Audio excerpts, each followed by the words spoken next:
Department of Public Safety, Dark Police, Dallas County Sheriff's Office, the Hutchins Police Department, the Dallas Fire Rescue, the ATF, the FBI, Dallas Constable's Office, and the Dallas County Marshal's Office. The Dallas Independent School District Police is the lead investigative agency in this shooting. We are committed to making our schools the safe haven that we all expect. Safety is everyone's responsibility, and it starts in our communities and continues on in our schools. Dallas ISD Police and Security and the district schools monitoring teams spend an enormous time training, along with carrying out those monitoring duties, ensuring that our safety and security is taking place in these schools, including Wilmer-Hutchins, and reviewing our safety protocols on how we can be better. We also have a duty to you all, to the community, to be transparent and accurate with our information, but we also have to be responsible on providing that information, again, to make sure that we are being accurate and we are providing you all with the most capable or most useful information at the time. Of course, it takes time to gain an accurate picture of what happened. We understand the frustrations, parents and students, and trust me, we're all feeling that frustration, and we are frustrated ourselves. Each of you know how detrimental sharing incorrect intel can be. This is still an active investigation, so not everything can be shared, but we are conducting our investigation. So, based on video evidence at Wilmer-Hutchins High School, at 12:56 p.m., the shooter arrives at the Wilmer-Hutchins High School parking lot and parks his vehicle on the north side of the school. At 12:58 p.m., the shooter exits his vehicle and walks around to the west side of the school and approaches a side door or back door, which was locked and it was secure. At 1:01 p.m., another student opens that locked door on the west side of the building, and the student enters, or I should say the shooter. The shooter is observed walking down the hallway towards the cafeteria, and that's at 1:02. At the same time, at 1:02 p.m., the shooter opens fire and wounds 4 students, and the other students that were in that hallway scramble away from the shooter. At 1:03 p.m., the shooter is fleeing and exiting out the same door, and then he runs back to the vehicle that he had in the parking lot at the north side of the school, enters that vehicle, and leaves the campus. And through that timeline from the point of entry into the school to the time he exits is less than 2 minutes. I do want to correct some misconceptions and share what we can. We've worked on our safety protocols. Again, this entry was not made through the front doors, the metal detectors. We've talked about that. Obviously, we were here about a year ago talking about this very situation, but this did not happen through our front doors or through our metal detectors. Our safety protocols were being followed by our staff and our officers. Our metal detectors were operating effectively. I want to emphasize to you all that all doors at this campus were locked and were secure. As you know now, the suspect is in custody, and he was a student enrolled in Wilmer-Hutchins High School. Our students' privacy limits does not allow the district to confirm his name, but that is pretty much common information now. The suspect was let's see, again, mentioning here that 4 students were wounded in this shooting. Another 5th student suffered a injury, but that was more of a scrape or a bruise from the falling and running. Dr. Elizalde and the school leadership team members have reached out to the families of the victims who are expected to make a full recovery. We are aware of an unauthorized video circulating social media that appears to be from the school's surveillance camera. We are investigating how this video came about or how it was accessed and released.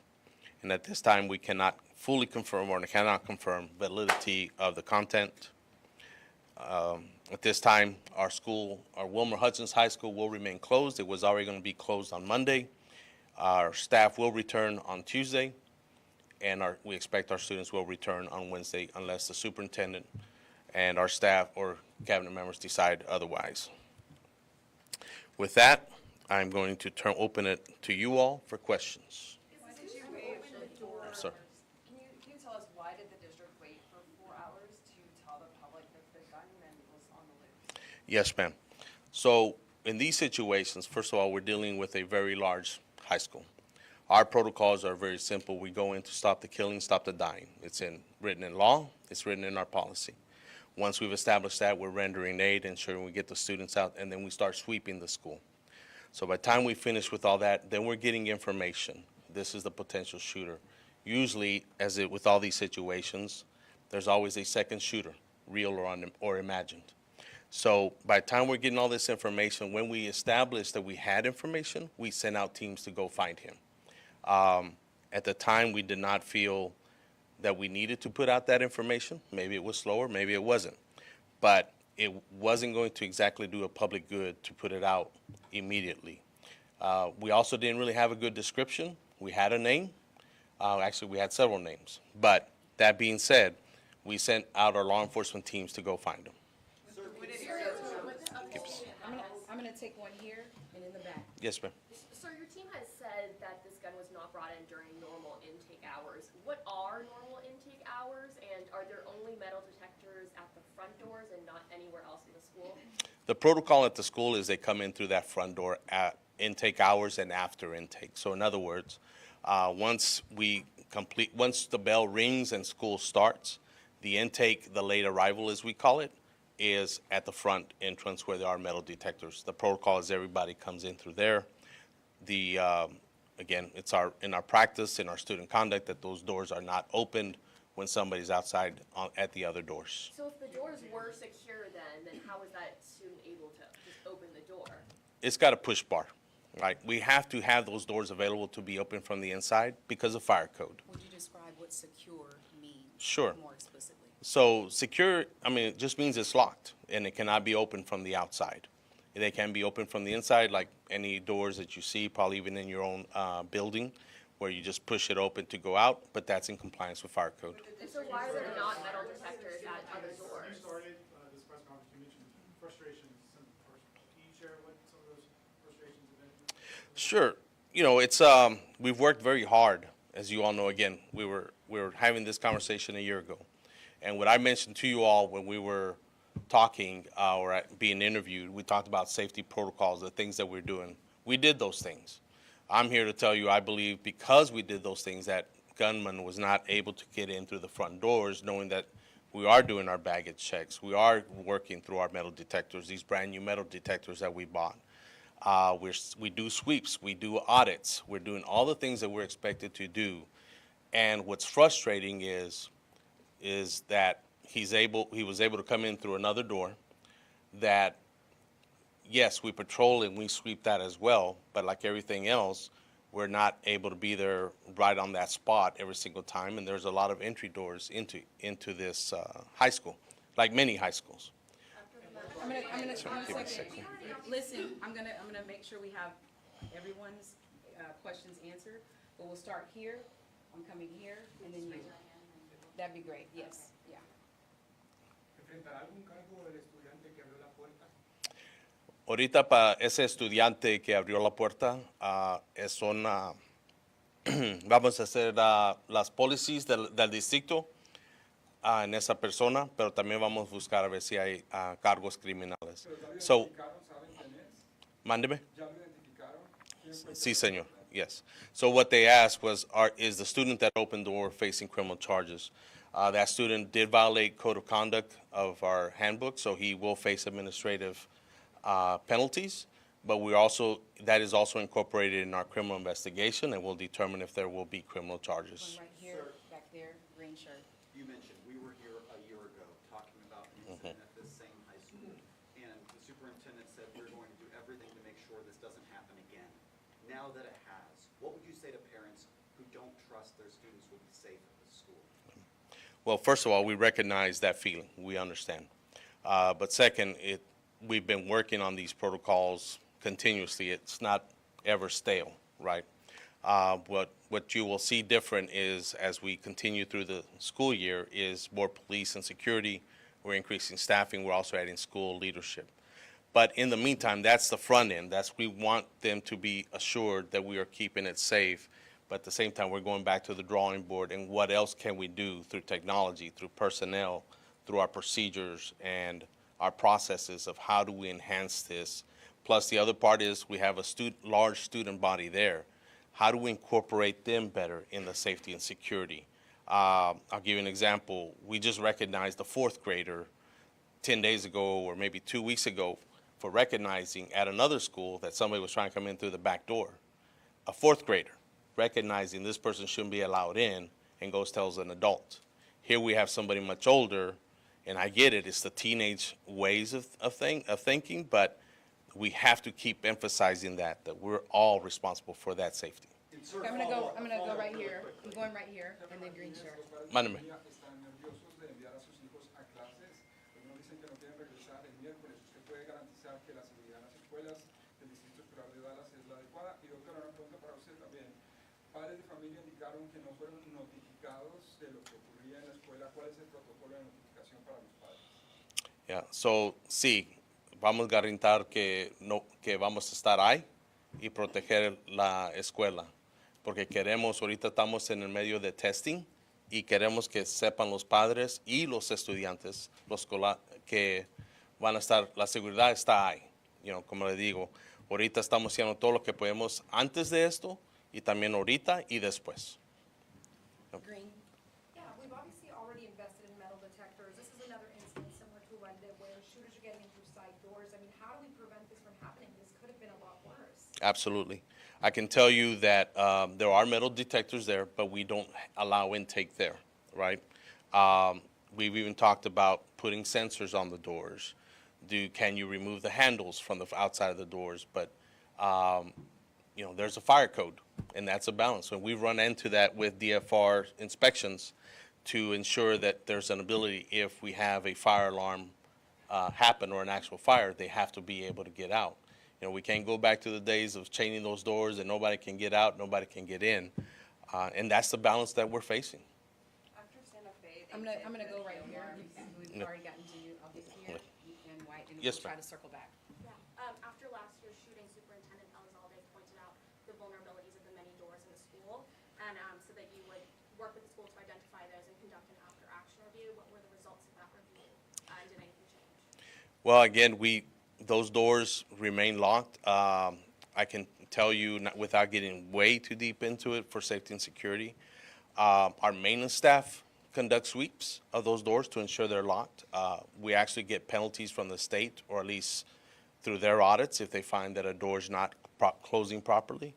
Our police and security conduct those sweeps as well. Our staff are constantly monitoring those doors. We have outside patrols when we have our patrol officers coming through. So those protocols are in place. And then now again, can we be there 24/7? No, we cannot, or through the entire school day. But how do we make that better through those sensors? How do we leverage the technology? KERA. Do we know what led the student to return back to campus with the gun? Some other students were saying that it was over a dice game. He already had a knife on campus but left and returned to bring the firearm. We don't have that information as to the why, the motivation, right? We do believe there's a dispute taking place.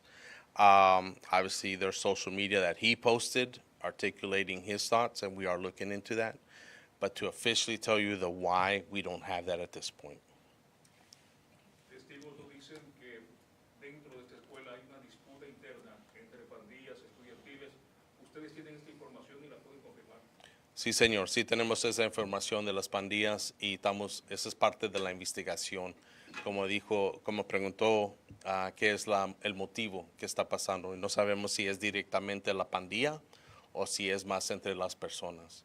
So the question that was asked was, there's reports of that this is actually a gang dispute, and are we aware? So yes, we are aware of the gang dispute. We are working with the Dallas Police Department. We're not sure if this is actually a gang dispute or is there something more involved to this, but that is part of our investigation. Pero no sé si era una actividad de pandilla. Todavía no pueden dar esa afirmación. No, sir. Yeah. Okay. I'll go right here. I know that Chloe was talking about just frustration with parents, and as well as I know that we're going through holiday weekend, kind of regrouping. What happens next? I know that school's off. They don't. I think you said staff comes back Tuesday, and then students come back Yes, ma'am. Wednesday.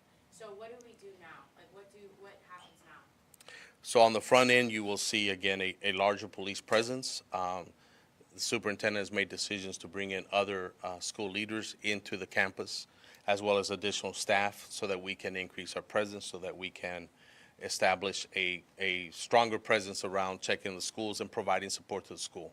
At the same time, while we're doing that, we will, again, going back to the drawing board and look at what else can we do better?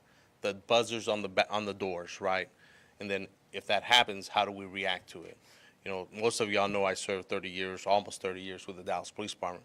Well, part of the reason why we never went to ShotSpotter, unlike Chicago, is because we don't have the density, but we didn't have the police officers to go respond, because Chicago does that when you're immediately there. So we got to put those protocols in place that if that buzzer goes off, we need to be there within a minute. And that may mean a teacher coming out of a classroom. And I'm just trying to give you details of how we would react faster so we can see. Those are the things we do. Yes, ma'am. And so with regard to like immediately, like today, our support departments are gathering together with regard to what do we need to do also to support staff when they're returning on Tuesday. And so everyone from both on the school leadership side, from our mental health side, we will absolutely have additional staff members. Our chief of police alluded to the number of doors, and I don't remember off the top of my head the number of doors, but there are, you know, because you'll have one entrance. I know you all have all the angles, you know, like one entrance has 8 side-by-side doors, right? But when we collectively yesterday at our first debrief with all the team members, there are actually 13 entrances, if you will, with the multiple doors. So we will be putting 13 additional staff members from now until the end of the school year at each of those entrances, so that I can guarantee that another student cannot open one of these doors from the inside and let anyone unauthorized in. So that's one of the things that we'll be doing. But we also want, the staff needs to be a part of that conversation, needs to be a part of helping us. So I just want to make sure that I made that clear. And we'll go back to some others. Sí, como sabemos que era un estudiante que dejó una puerta que estaba cerrada, how do I say locked, really? Con llave, y lo abrió de adentro. Hay 13 lugares, hay muchas más puertas, pero hay 13 lugares donde alguien puede entrar al edificio. Vamos a poner personas del Distrito Central. Del resto del año voy a poner 13 personas en cada uno de esos lugares, para que de este momento en adelante un estudiante u otra persona no puede dejar que una persona entre de afuera. Eso le puedo garantizar que eso no va a poder pasar para el resto del año. I'm going to go Larry, I'm going to Larry Collins, and then this gentleman here on this side. Larry Collins, and right here, thank you. Larry first, please. We're going to talk about the student who Yes, opened sir. that door. We do understand they could face prosecution as well. But where are you in identifying that student? Has that student been identified? Have they been interviewed? What can you tell us about that process? The student that opened the door specifically has been identified through school leadership. Our detectives are actually reaching out today, if they haven't already, to conduct an interview. This gentleman here, and then we'll go to Lori. Okay. Just to clarify, police presence will be increased. Is that permanent or just next week? Do we know the kind of weapon? And what was the timeline for him being inside? Yes, sir. So we'll be there through the rest of the school year. Again, this is to put that presence forward, and then we'll circle back and see how else we can do better, right? We are waiting on the state funding, as you all are aware, and our superintendent's been very active in that. In and out, 2 minutes, less than 2 minutes. And the weapon for what we received yesterday was a .40 caliber weapon. No, ma'am. Lori, and then here and here. A couple of questions. Were the students that were hit targeted, or does it appear to be random? I won't get into the details of that, but we do believe he went in there specifically targeting an individual, and that's as deep as we'll go with that. And do you know at this time if the student who opened the door, was he just trying to, oh, somebody's out, you know, was he, and it, you know, did he know, was he an accomplice? Is what it was? Right. That's what we're investigating. How deep is the culpability there? Yes, ma'am. Sir, after last year's incident, you did an after-action review.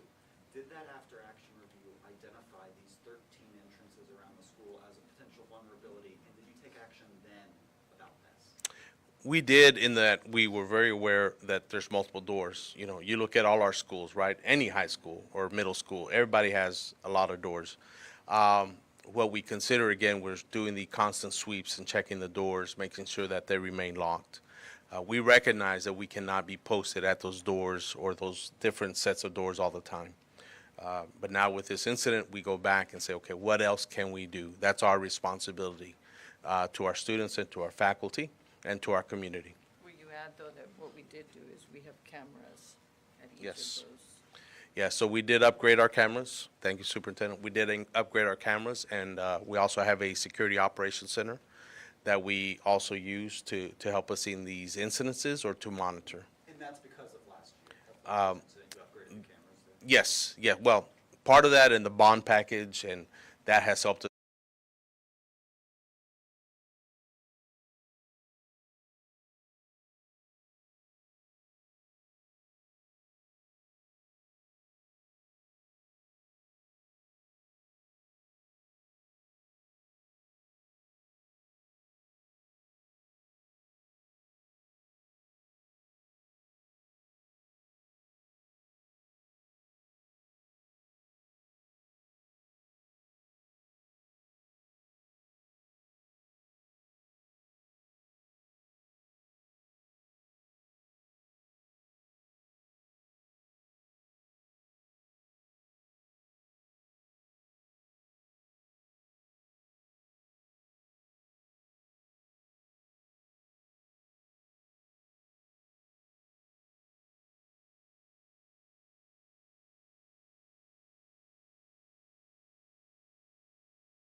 That same question asked a different way. Is there anything unique about Wilmer-Hutchins High School where what happened on Tuesday could be applicable to any school across the larger district that you may have to look at?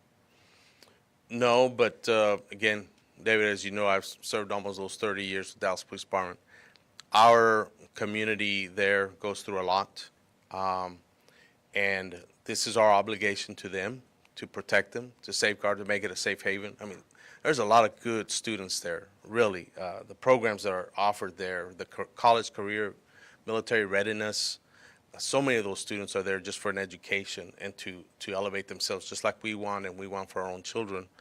And that's our obligation. That's what we're focused on. And those bad few apples, or those few bad apples, it's our job to be surgical and precise, but our mental health programs are robust. And that's really where the fight is. It's in that mental health and the socioeconomic services that we provide, along with other entities.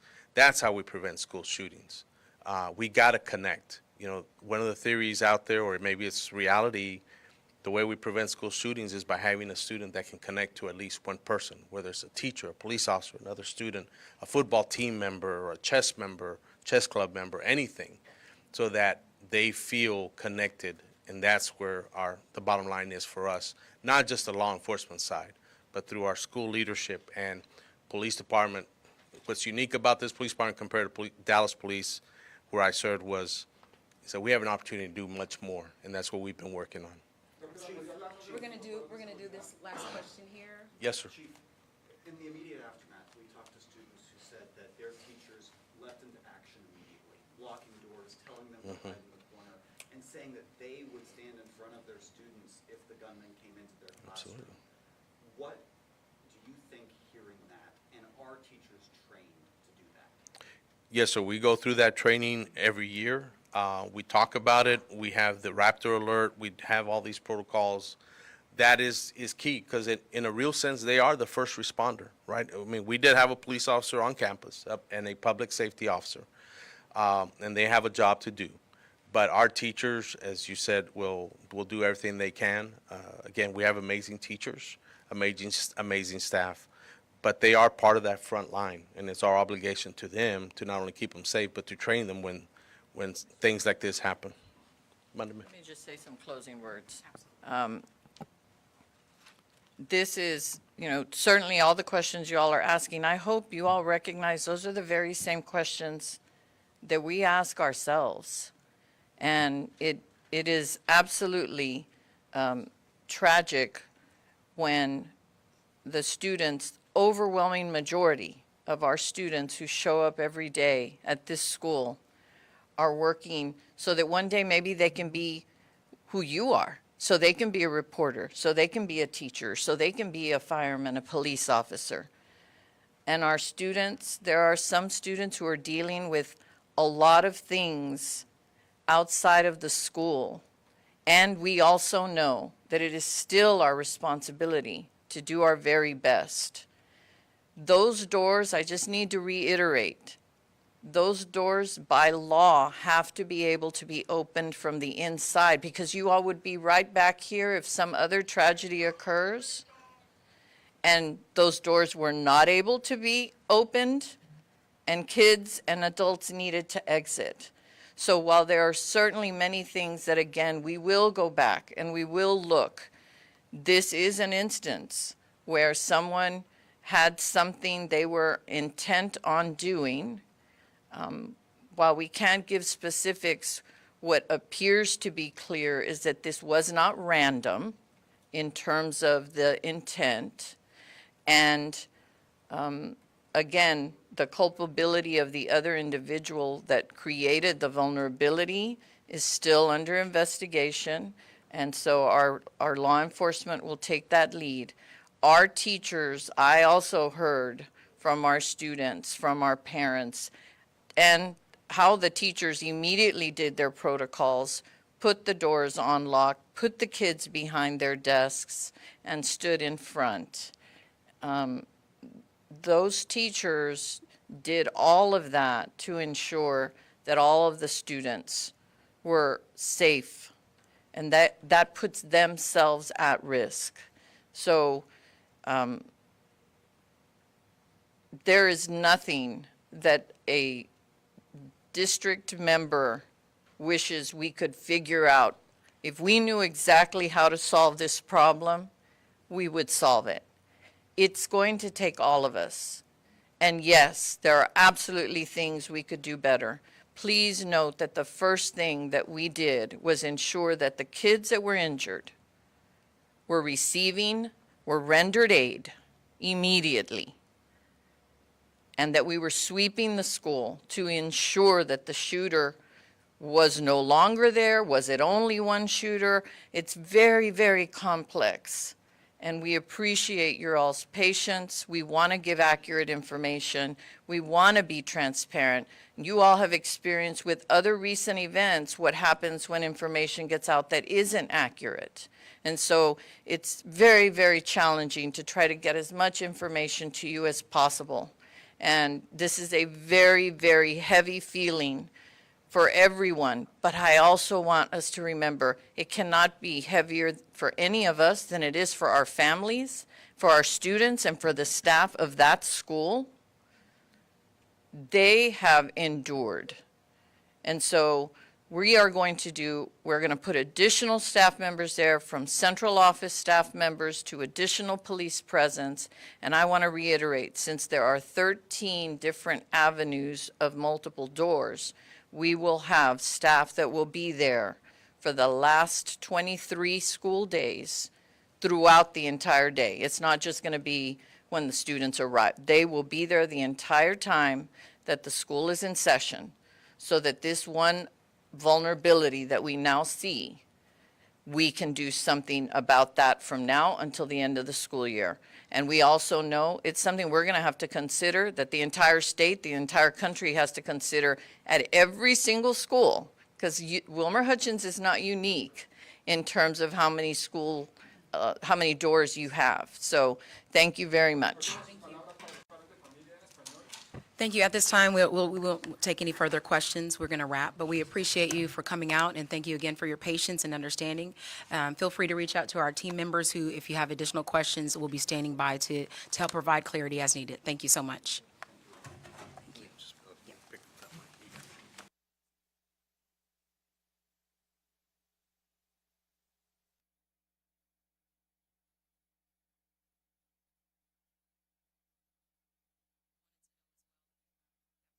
Superintendent of Schools, Dallas ISD Superintendent Stephanie Elizalde. Just for those who need that clarity, her name is Stephanie, Stephanie, Elizalde, Elizalde. Thank you.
Some house rules together.